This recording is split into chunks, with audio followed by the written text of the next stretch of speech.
Okay, so back again. Talk more about deciding on how to place the camera um, when you're figuring out blocking. So it's just important to think about the story at this point in time and let that dictate where your camera should go. Just like you know, an example that everybody probably knows about is just a low angle versus a high angle.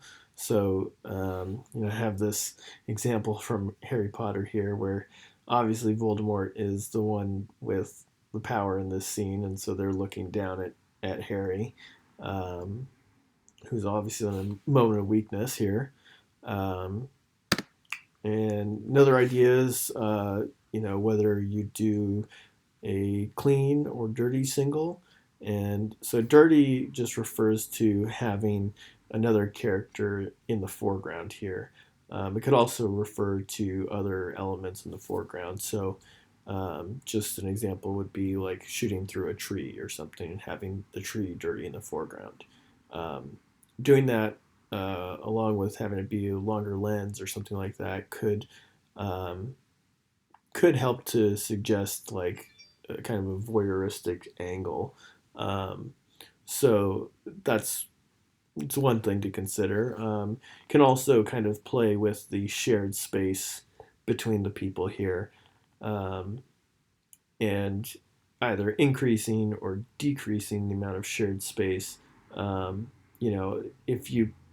If you decrease the amount of shared space here and put them very close together, can kind of make it a much more confrontational angle than if there were lots of shared space. Also consider how you group people within a shot. So that could mean, you know, um, is it like a two shot where we see both people in in the frame together, or are these two people, at odds with each other, and we only see them in singles, separate from each other? That's something to consider as well. So um, once you've kind of placed all the cameras, once you've like have an idea of what all the shots are, you can start to think about, well, maybe we can connect some of those shots a little bit and figure out if we can connect the shots with the dolly, jib, doing handheld between them, panning or tilting between those shots. So connecting the cameras like that kind of does multiple things. Personally, I think it helps performances because they the actors now are not just doing a shot for 15 or 20 seconds, but now this is a shot that lasts throughout the entire scene. So they're not just doing a portion of it, but instead doing all of the scene, which will make it a lot easier for them to get into to their performance.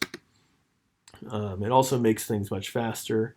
Now, instead of getting one bit of coverage, you're getting two bits of coverage with one shot.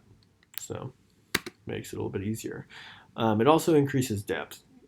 So just showing more that you are in this three-dimensional space, you can move within it. It's not just people talking against a flat wall.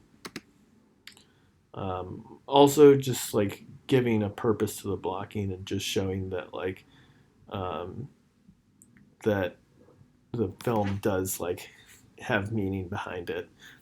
So that could just be something as simple as like, you know, a shot starts in a wide but then turns into a close up, something like that. So when you're moving the camera, this can also have some kind of psychological effect similar to where you place the camera. So jibbing, like say you jib down in a shot or boom down in a shot, that can show that somebody is coming into power, or if you're jibbing up, maybe they're losing power or something like that. Um, Tracking left and right can show that things are maybe like falling into place or that things are working and things are happening. Um, if you dolly in or dolly out, dollying in can kind of increase the tension in the scene and show that this is an important moment. If you dolly out, it can ease the tension in the scene, or just kind of like pull you away from the action and let you have a wider perspective of things. If this kind of thing is interesting to you, I really suggest checking out the Hollywood Camera Work DVDs. Put the link in the description. It is really an exhaustive resource about all things very similar to this, where they break down every single shot that is possible and tell you about the um, the psychological impact of that shot behind it. And yeah, I think I'm going to stop right there, and we'll continue this in the next video.